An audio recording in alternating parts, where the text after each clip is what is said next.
Hey honey loves, I'm the Courtney Williams, and today I'm going to be sharing some things that you should consider while you're trying to book a hostel, especially if you want a good one. If you guys are interested, keep watching.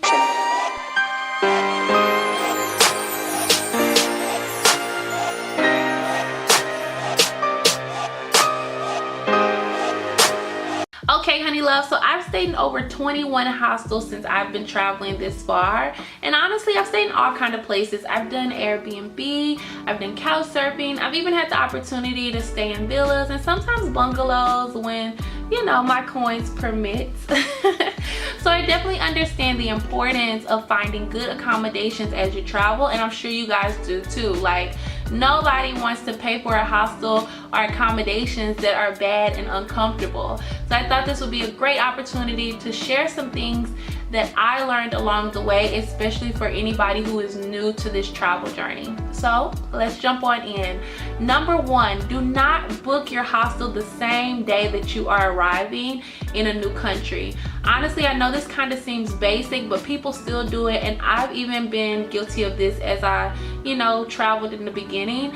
But this is a guaranteed way to end up stressed and end up settling for whatever is left. And most of the time, what's left at the last minute is like nothing but bad hostels.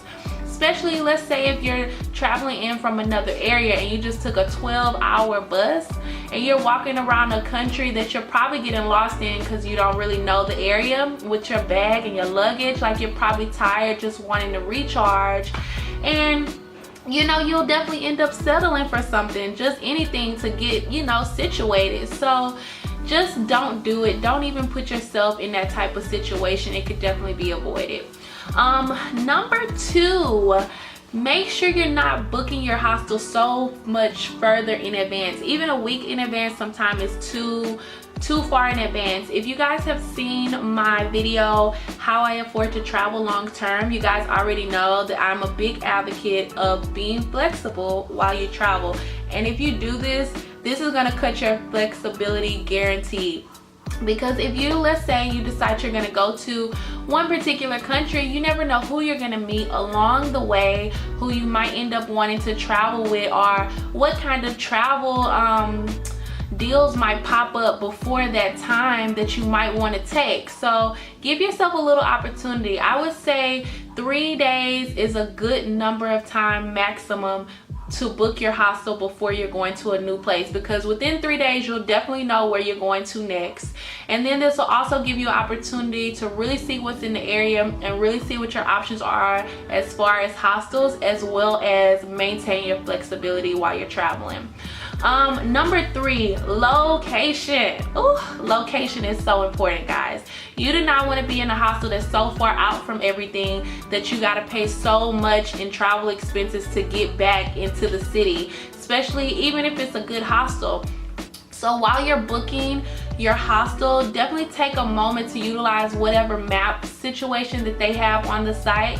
And if they don't have anything, just do a quick Google search of the country to see what are the hot spots as far as tourist areas or clubs or restaurants that you might want to see, and then just look up the hostel and see what the distance is so that you can make sure you're in a good area. Next up, which I think is the most important, is to really prioritize what your needs are and go about looking for a hostel accordingly. Like, if you know that you might need to be in a quiet area because you might have to work or you got a early flight the next morning, it might not be a good idea to stay at the party hostel, even if they have a private room, because it's probably still going to be loud. If you feel like you need to wash clothes, definitely look for a place that has laundry services. If you feel like you have a hard time staying in dorms with men, make sure you look for a hostel that has gender separate rooms.